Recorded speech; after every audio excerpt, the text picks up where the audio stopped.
একদিন এক সাধারণ ছেলে হঠাৎ এক রহস্যময় জগতে চলে যায়। অদ্ভুত ব্যাপার হলো এখানে বিনা খরচে বিয়ে করা যায়, কিন্তু সমস্যা হলো সব কনেরাই শক্তিশালী নারী যোদ্ধা। সবাই ভয় পেয়ে পিছু হাঁটলেও ছেলেটি একটুও ভয় পেল না। সে সরাসরি সবচেয়ে সুন্দরী মেয়েটিকে বেছে নিল নিজের স্ত্রী হিসাবে। কিন্তু ঘটনা এখানেই থামলো না, কারণ ওই মেয়েটি আসলে ছিল এক শক্তিশালী রানীর পুনর্জন্ম। প্রথমে ছেলেটি ভেবেছিল সে ভাগ্যবান, কিন্তু হঠাৎ হাজির হয় গোষ্ঠীর বড় ভাই। সে বলে, এই মেয়েটা আমি চাই, তুই সরে দাঁড়া। ছেলেটি জবাব দেয়, এটা আমার স্ত্রী, আমি কাউকে দেব না। সে দ্রুত স্ত্রীকে নিয়ে নিজের ঘরে যায়। স্ত্রী ভেবেছিল সে হয়তো খারাপ কিছু করবে, কিন্তু ছেলেটি আসলে চেয়েছিল তার পায়ে বাঁধা শিকলটি খুলতে। সমস্যা হলো ওই শিকল সাধারণ নয়, যেটা ভাঙতে পারত শুধুই এক বিশেষ দেবতরবারি। হঠাৎ ছেলেটির মনে পড়ে একবার সে ঘুরতে গিয়ে একটি পুরনো ভাঙা তলোয়ার পেয়েছিল। সে ডাক দেয় আর হঠাৎ তলোয়ার উড়ে এসে তার হাতে বসে যায়। এতে পুরো গোষ্ঠী কেঁপে ওঠে। সবাই ভাবে আমাদের বহু বছর ধরে ঘুমিয়ে থাকা পবিত্র তলোয়ার আবার জেগে উঠেছে। গোষ্ঠীর নেতা ঘোষণা করে, এই তলোয়ার যার হাতে উঠবে সেই হবে আমাদের উত্তরাধিকারী। বড় ভাই তলোয়ার পেতে মরিয়া হয়ে যায়। সে এমনকি নিজের স্ত্রীকে বলি দিতে মরিয়া হয়ে ওঠে, কারণ তার বিশ্বাস স্ত্রীকে হত্যা করলেই শক্তি পাওয়া যাবে। ঠিক তখনই ছেলেটি প্রতিবাদ করে,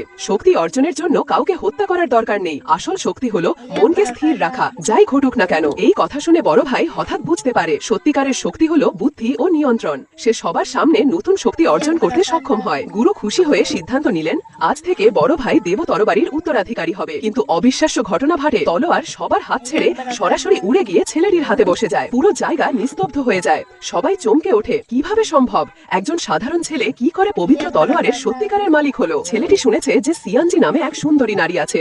সে ঠিক করে তলোয়ার এখন দ্বিতীয় বিষয়। প্রথমে সে তার সাথে দেখা করবে, কিন্তু দরজা আগে থেকেই শক্তিশালী রক্ষা ব্যবস্থায় বন্ধ।